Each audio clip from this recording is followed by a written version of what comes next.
Oh, good. Okay. Hello, everyone. It's good to be here. Thanks for joining us. It's been a minute.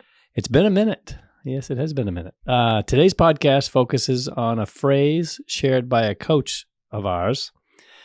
And that phrase is, "You thinking small does the world no good." And I've been thinking a lot about these words recently and their impact on me and others.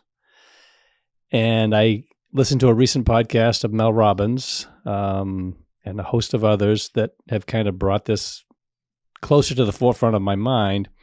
And Mel Robbins' podcast was actually titled The Hero's Journey that kind of launched this together. So I'd like to see if we can lace together that phrase of "you thinking small does the world no good" and the hero's journey.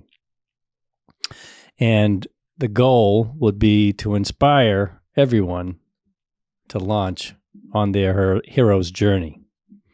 So a hero's journey comes from Joseph Campbell's influential work from 1949, The Hero with a Thousand Faces.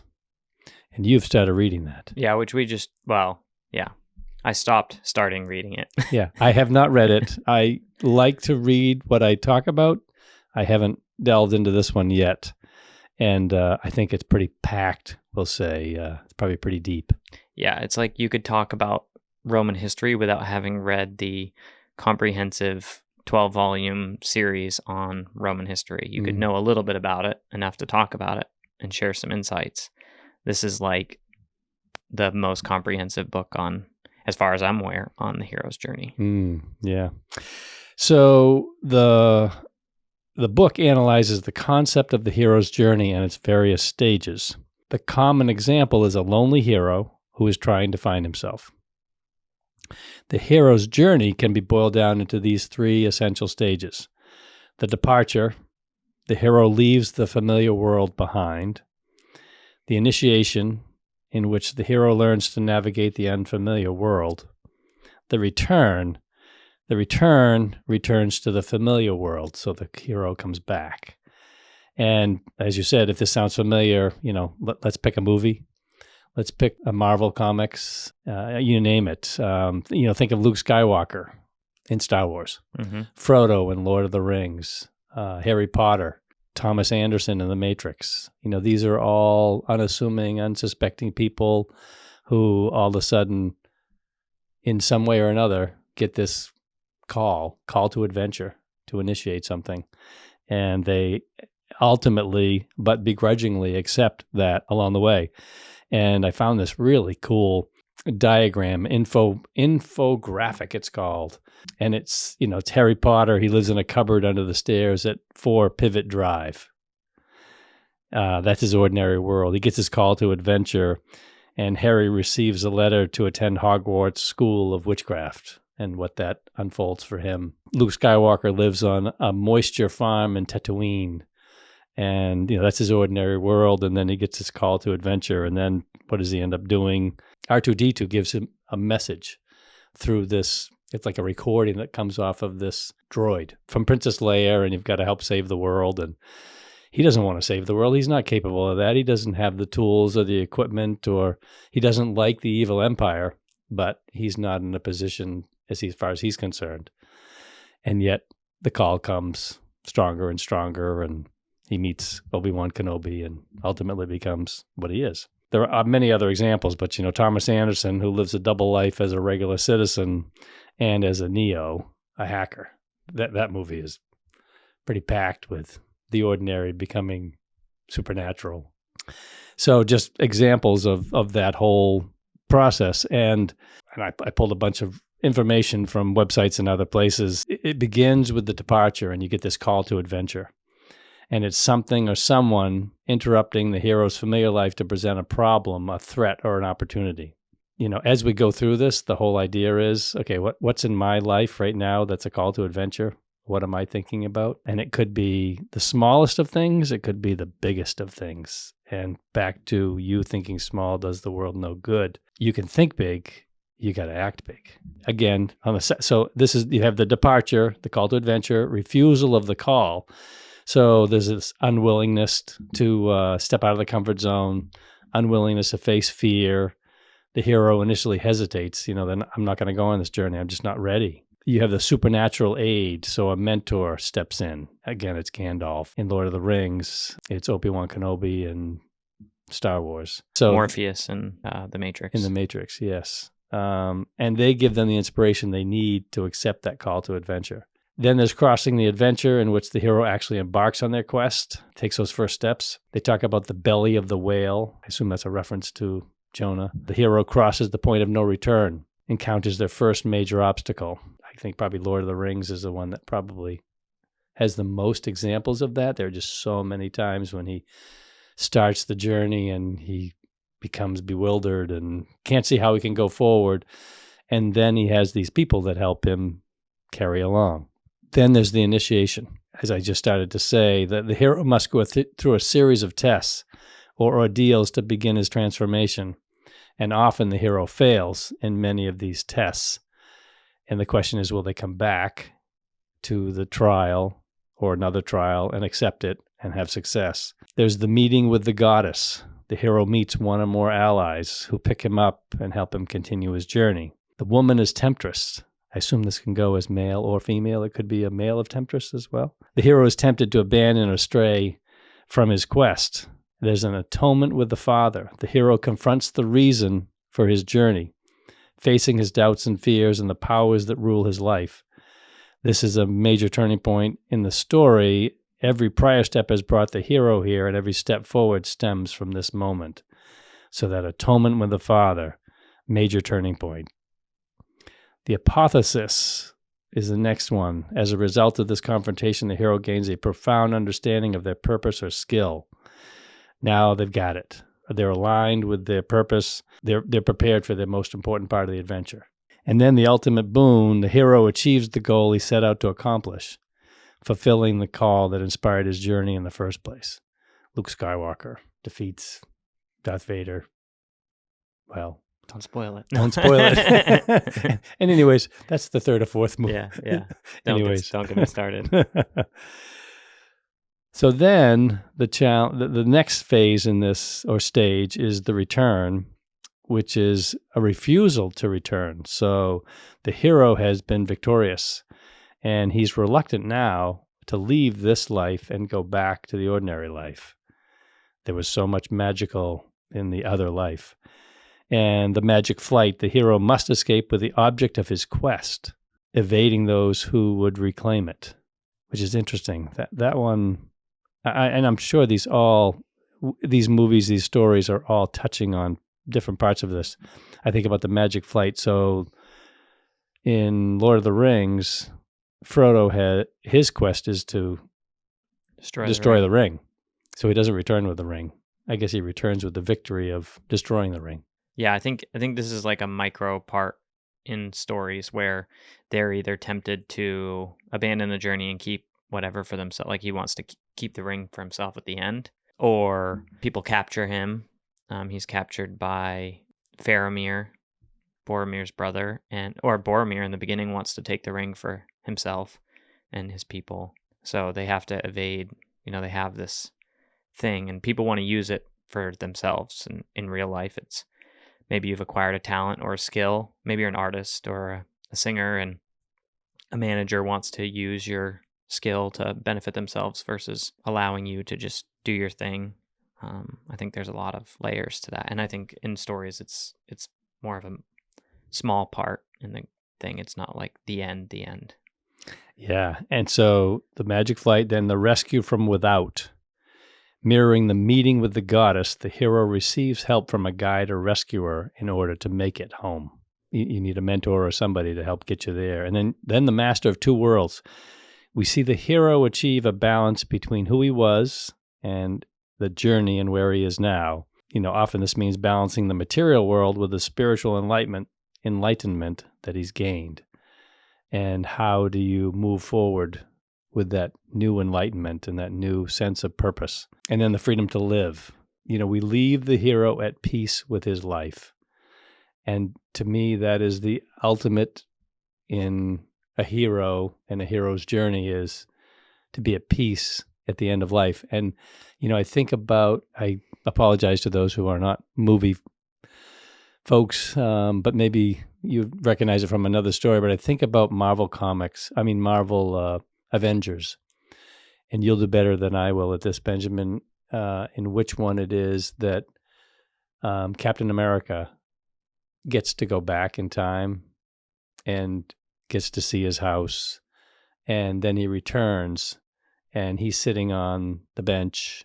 He's an old man. He's an old man. He's small, he's frail. It's almost like he's returned to his original self before he became Captain America. And he's very comfortable. He's very much at peace. His whole demeanor is just relaxed, I think. Well, didn't he go back and live his life with the love of his life? Yes. And then someone presents him with the opportunity to go back again and to come with them or whatever. And the line that he says is, "No, I don't think I will." Yeah. He's like, "I'm just going to sit here and yes. end. And yes. In peace." In peace. Yeah. Yeah. Yeah. And I think about that. We think about what are the ultimate goals in life? And geez, there's so many that you could use. And it's probably a seasons in life. What is my big goal right now as a young father, as a maturing father, as a middle-aged person, whatever that middle age might be for you, as a more of a mentor, and then looking at last phases of life. And boy, the more I think about it, I've always tried to find what the magic bullet is there. And it's really peace, finding peace with who you are, what you're doing, and, not trying to be something that you're not, but to be all that you can be. This hero's journey and you thinking small does the world no good just made me think an awful lot about, what hero's journey are you called to? You being anybody. What is your call to adventure? There's always a call to adventure. It might be a call to adventure that lasts a day, but it might be a journey that, could be the rest of your life. Mm-hmm. So what do people have on their minds as a call to a hero's journey that they're not answering, they're afraid to answer? And, so why is there an unwillingness to accept the call? There's that unwillingness to accept the call, and then what will you do when you face the first obstacles? And maybe some of those are somewhat the same. There's always the I'm going to do something. Then there's the procrastination. There's also I'm starting or I'm about to start, and there's the imposter syndrome that steps in. I'm not good enough for this. Other people have already done this. Why would I start this? It's already been, hashed out 1,000 times before. Mm-hmm. And then, think of the possibilities when you discover your purpose and skill and what superpower that could bring to you and more to the people around you, and how that could help, enlighten other people. And I think a lot about this podcast and, my hero's journey. My thinking small does the world no good. I think thinking about this a lot is this podcast. And for me, we've departed. We accepted the call. I appreciate you, Benjamin, for bringing the call. Yeah. Bringing the adventure. No. You are my Gandalf. Morpheus. Take the red pill. See how deep the rabbit hole goes. Yeah, exactly. We put out a number of podcasts, yet how big can it be? Not that the goal is to be big. That's not the goal. I think we're at that hypothesis stage. And remind people what the hypothesis is. Yeah, the hypothesis is...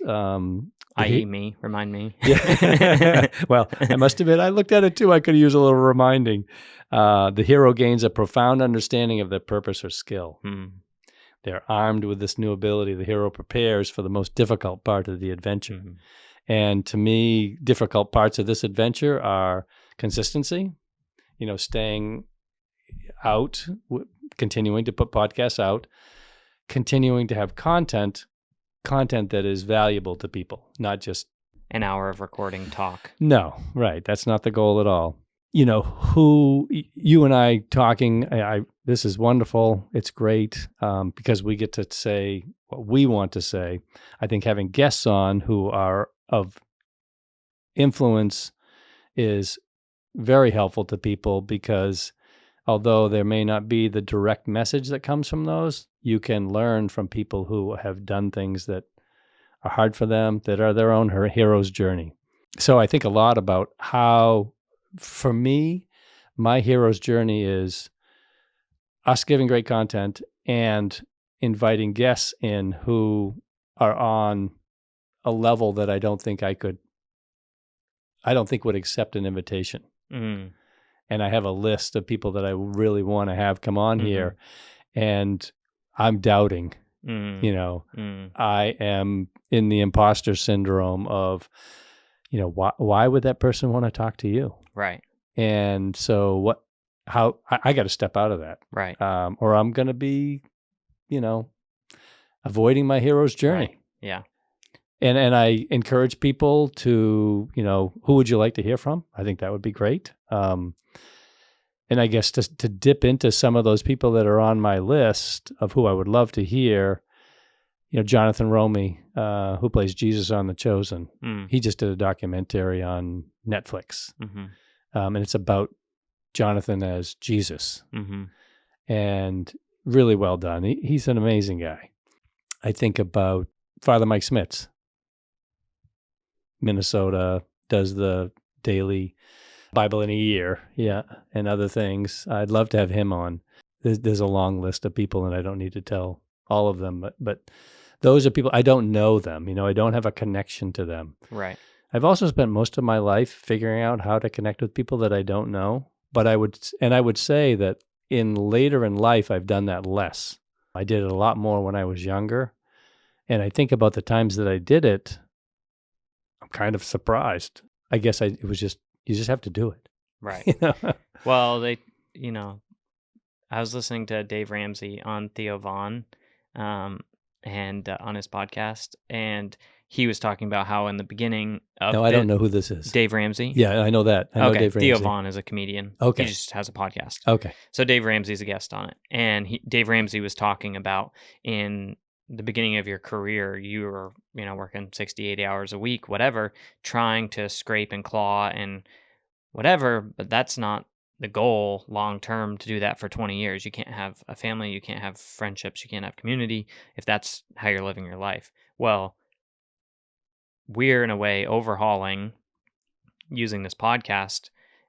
You're basically setting out on a new hero's journey, and people should do that a few times over their life, I believe. I think it's, I know listening to Dave Ramsey talk to Theo Vaughn about he's constantly reading books, constantly learning, going to his own growth opportunities that are challenging him, because he's sitting in a room at 65 years old with a bunch of 25-year-olds who are talking about tech and apps and parts of the business that Dave has to learn in order to be the CEO. If he doesn't learn them, he can't just be the CEO because he started it. If you want to be CEO, you got to know what's going on. So he's kind of, always going back to that. And you're doing that with this podcast. You could just sell, 50 to 100 homes a year for the next 10 years, and that would be great. You'd, be able to provide for your family and opportunities and vacations or whatever it is that you give back, whatever you want to do. You've decided to do more than that and to kind of restart the journey. And you're looking at it going, oh, geez, like, hey, I feel like I'm 25 again, trying to scrape and claw and whatever. And I think that's cool. And that to me is like the example that people should set at 63. That's who I want to be at 63. What are you, 62? I'm 61. 61. Working on 62. Yeah. You'll be 62. I'm in my 62nd Born in 62, year. will be 62. Yes. It's pretty crazy. So to me, it's like, it's a perfect example of continuing to grow throughout your life and not just retiring and then being like, okay, that's it, I heard something sorry. Go ahead. I heard something, I can't remember who I heard it from, and I guess it's not going to come to me right now. Talked about people at 25 is often the time when people they just stop. They don't grow beyond age 25. Yeah. I can't imagine that. Yeah. I can't imagine not growing and not being in curiosity. I can't imagine that I can't be in that. I'm going to be in that state for the rest of my life till the day I check out of here. Totally. I want to learn something new every day. Yeah. I want to be curious. and I want to be growing in whatever ways that I can. It is tempting, though. I mean, like, we're all tempted, like you said, the temptress. The temptress says, you've done your time. You've been on your hero's journey. You got your family into this house. You got into this neighborhood, or you got your kids into the good school. Like, you've got enough money to retire or whatever. You're a good enough person, and to just kind of set sail and ride off into the sunset, who you are now, kind of put it on autopilot. And that is, you're leaving so much on the table when you do that, not financially, but in like an abundant self-fulfillment for your generations to come. For you to set the example at 62 of starting over and kind of overhauling who you are in your life and what you do, and that's like hugely inspirational to me. So when I get to 62, I better be doing that. When I get to 82, I better be doing that. And because you set that example, you affect me. I affect my kids affect the next. Like, that changes things for the course of humanity. We don't know how big, our little pebble, how big the ripples and waves get from what we do. So I think it's so important to do that. Not just for yourself. It's not just like, oh, well, I'll be a better person when I die. It's like, well, what's the point of that? It's like, you want to affect generations to come, and that's what you're doing. Well, and you talked about reaching a level of comfort. Geez, I'm leaking on a lot here today. You mentioned, people reaching a level of comfort that causes them to pause or just kind of plateau.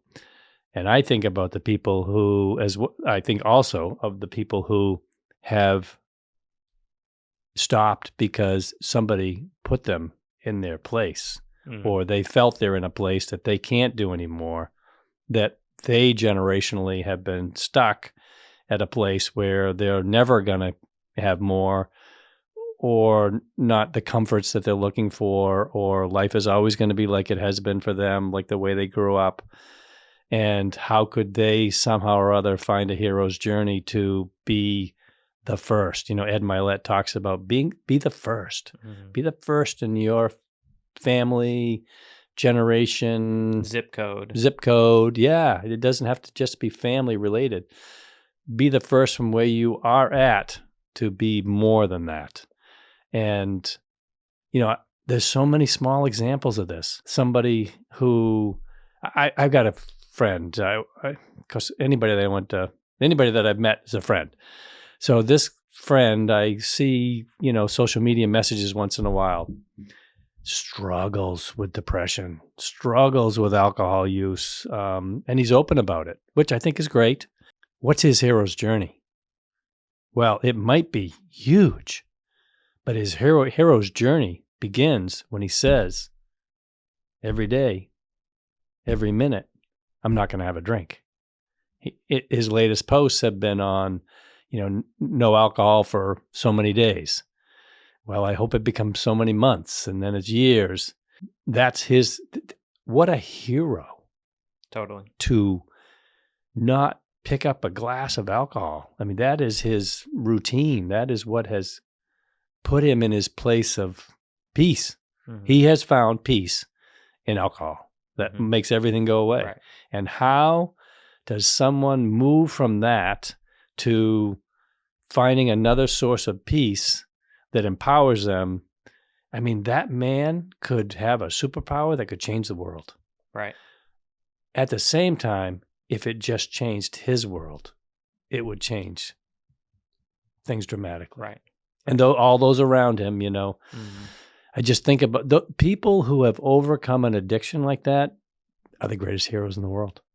And they all had a hero's journey. At some point in time, they got a call to adventure. Right. Yeah. Jordan Peterson talks about that a lot, that alcohol is a great escape, or, there's a lot of other things too.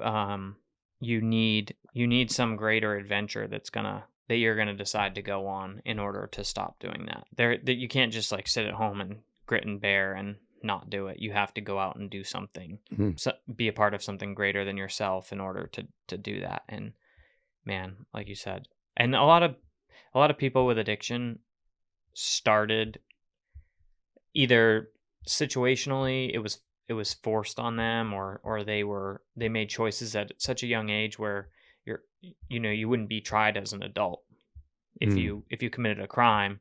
So they started drinking at 10. They had social anxiety or whatever it was.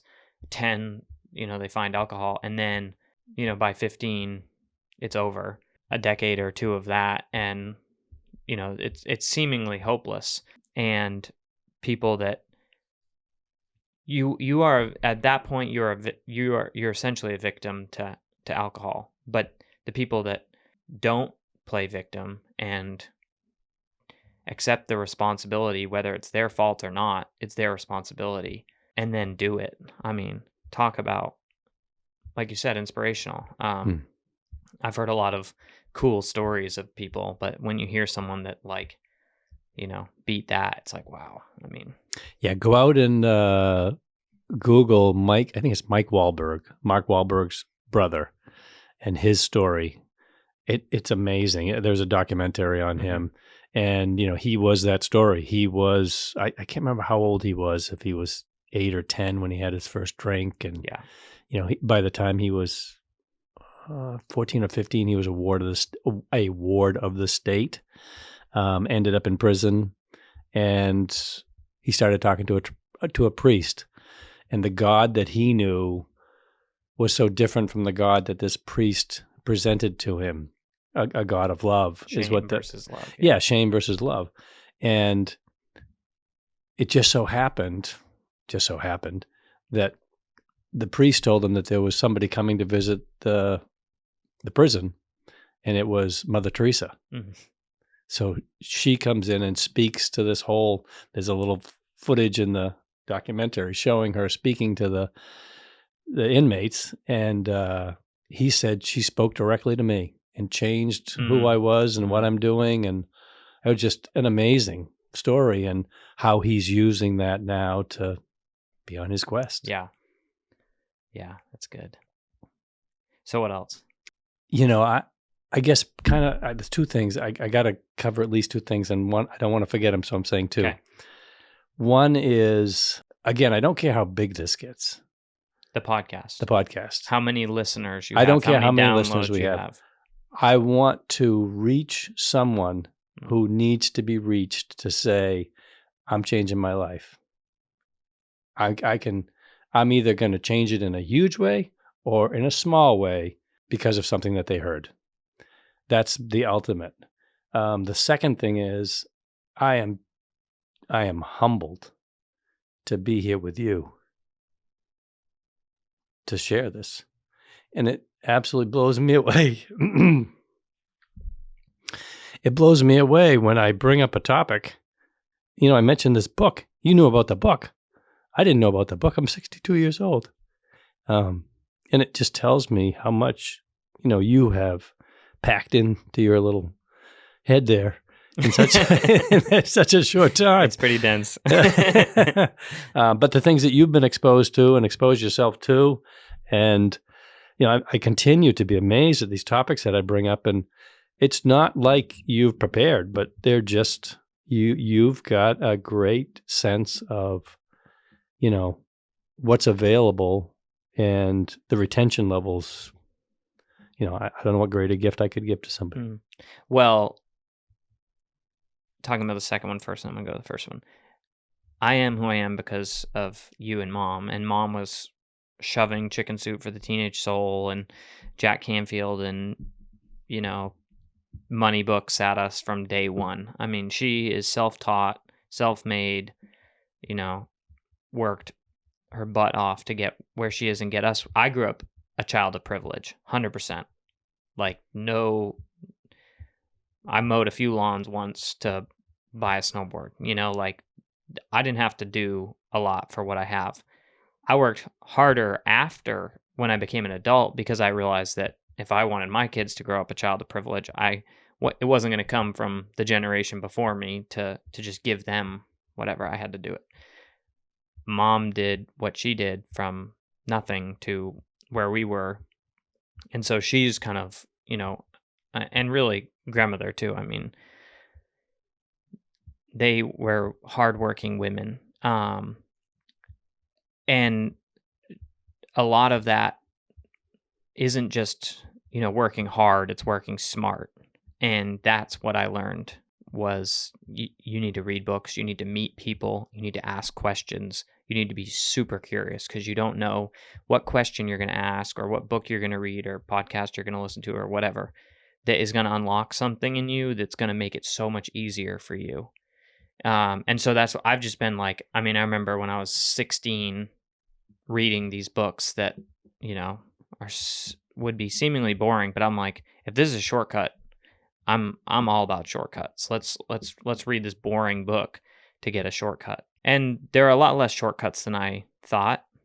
A lot, working smarter is very helpful. At the end of the day, no matter what you do, you've got to put in the work because at some point you just change your trajectory. You're either like you're finding shortcuts, but then you're using those to get you further rather than just getting to the place you would have got faster. You change what you want. And instead of, a house, you want a big house, or instead of a little boat, you want a big boat. So and that's just a money example. It's true about other things. Instead of just marriage, you want a great marriage. And so you end up working harder anyway. So me having read all those books is just because you guys instilled that in me. And we were just talking before we started recording about, you said, Mabel, my daughter, is so perceptive. She's so aware. Well, I'm so aware because you guys made me that way. She's so aware because we're doing everything we can to help her be aware. And, I'm pointing out trees to her today or yesterday. I was going up. I said, Mabel, this is a tree. She doesn't see trees. She just, sees details, but I was like, this is a tree growing up from the ground. Look, it goes up, we take that for granted. But she was kind of like, oh yeah, that's a tree, and she's 9 months old. The more we can make ourselves and other people aware, the better. And then the first thing is I would call what you're talking about the impact of the podcast, because how big it is, is it a 1 download or 100 downloads or 100,000 downloads? You're not really concerned about that at this point. You're concerned with having an impact.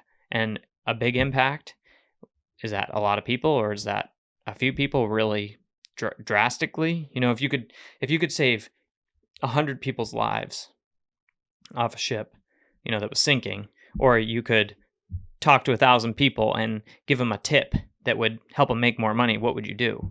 I would save 100 people that are drowning. And so to me, it's not the number. And I'd start with 1. Yeah, right. Yeah, exactly.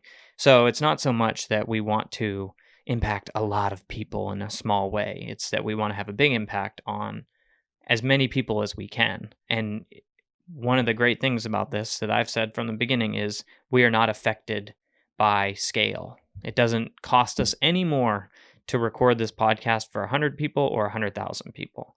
There are challenges we will face that we have, the payments that we have to make along the way in order to access more people.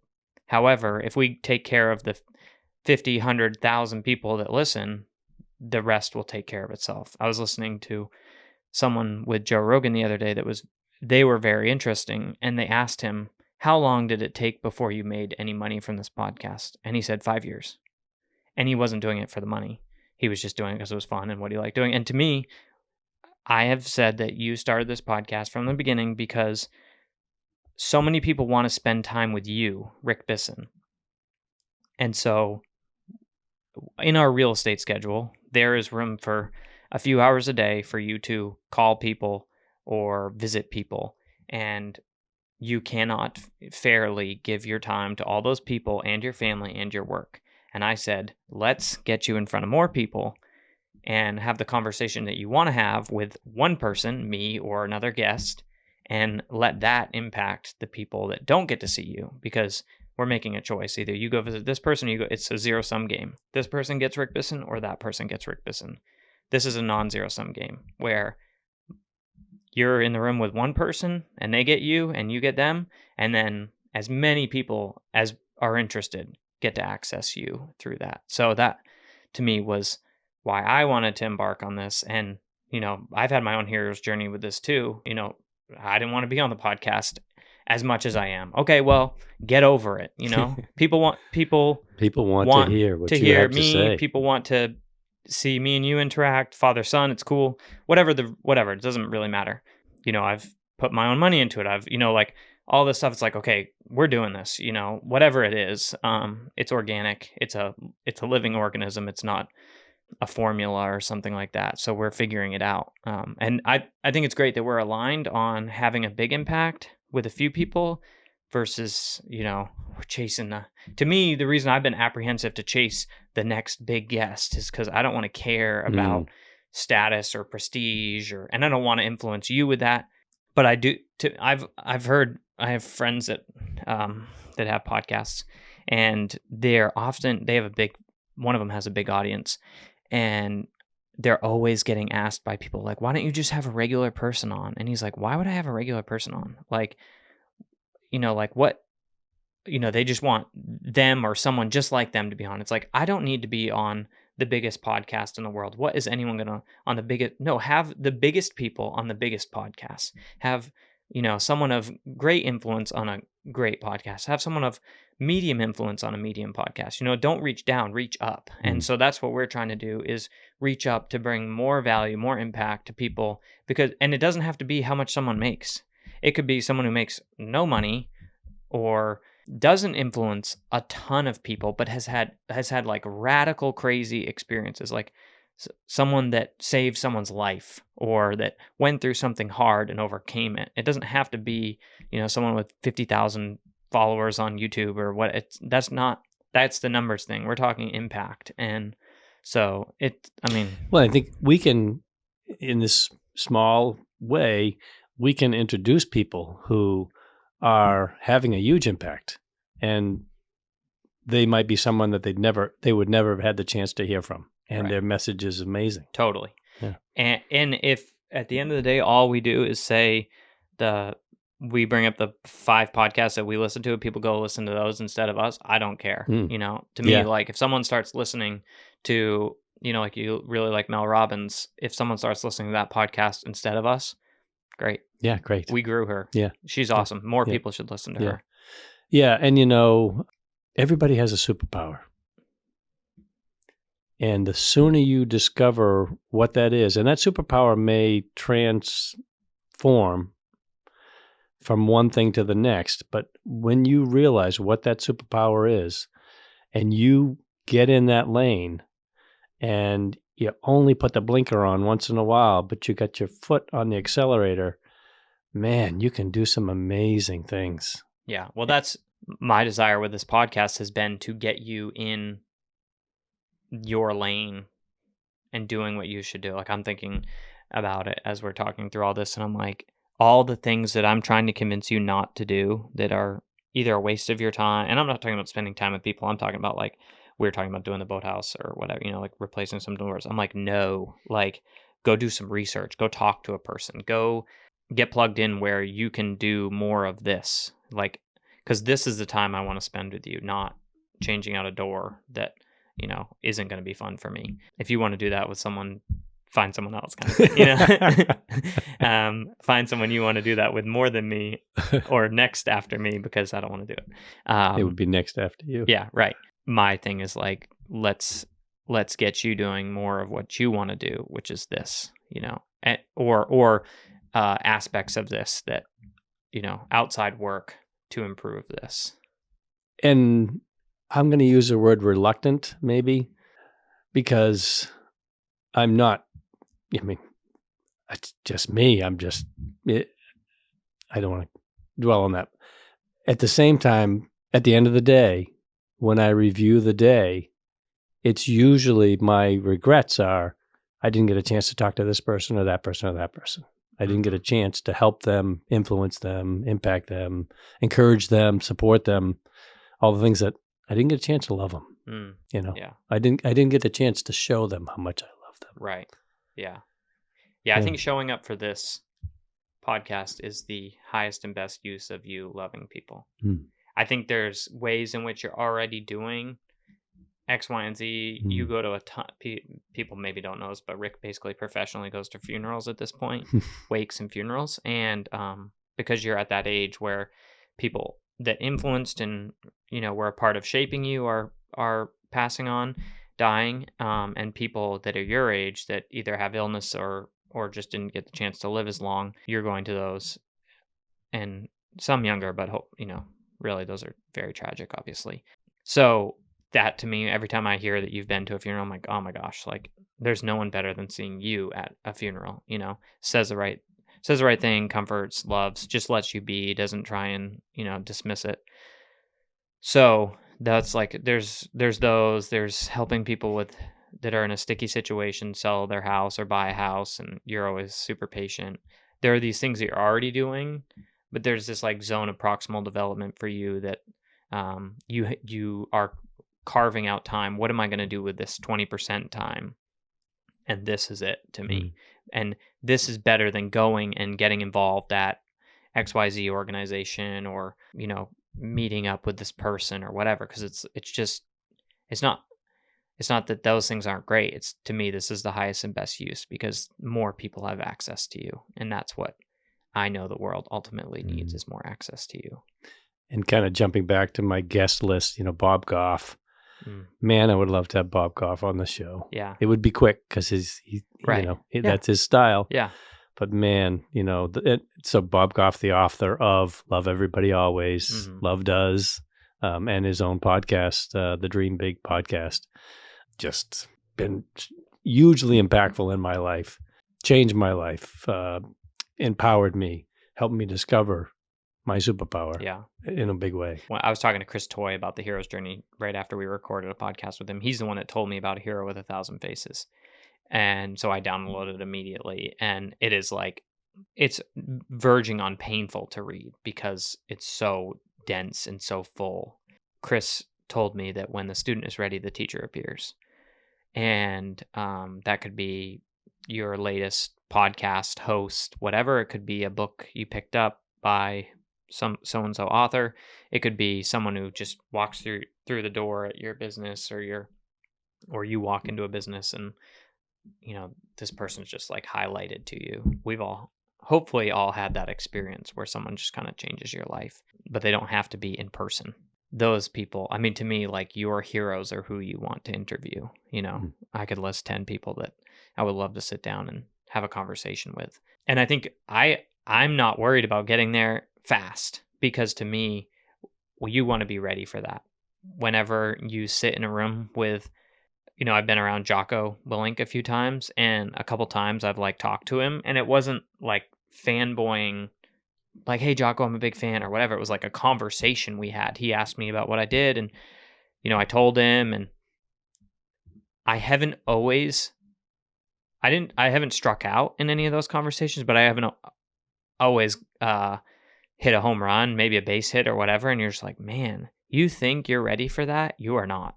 So honing your skill, honing your craft, interviewing people, we, in the beginning, we were like, oh gosh, like we got to stop doing this. We got to start doing that, whether it's talking or lighting or video or remote podcasting, like we're not in a rush to, have a guest on that we're like, wow, we really just whiffed it on that one, struck out. Well, and I think, again, circling back a little bit to the imposter syndrome, a podcast, why would you start a podcast? There's podcasts on everything. I was talking with somebody yesterday, the minutia you can get down into for podcasts is just incredible. I Googled yesterday I looked up on the podcast app, lawn care basics.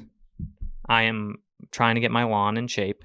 I YouTube some videos, but I was looking for a 45-minute conversation with someone who has a lawn care podcast to talk to someone else who knows a lot about lawn care. Like, there is no end to podcasts. None whatsoever. Yeah. And then you take it to levels. So you got the guy who's, and takes care of his own lawn. Right. To, the industry leader in lawn care. Scott's CEO. Yeah. The CEO is right. talking, whoever's talking for them right. about lawn care.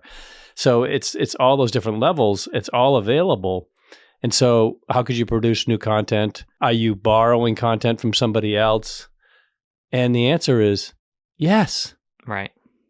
Yes. Yeah. And everybody, you look at books, it's the same thing with books. Somebody's writing a new book today. They just started writing something that's a self-help book that has been written about thousands of times. They got their own message to deliver. Right. Yeah. And that may be the book that somebody gets introduced to that topic because of the timing. Yeah.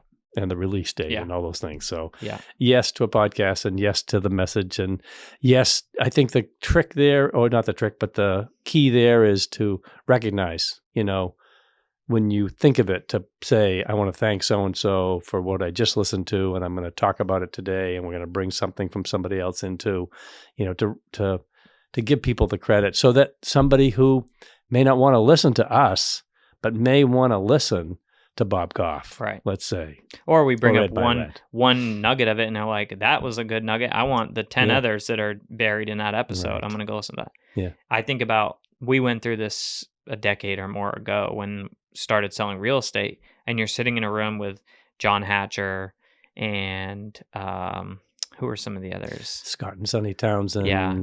Mark Gupp. Mark Gupp. Yep. Jeff Matea. Yeah, you're like in a room with all these like,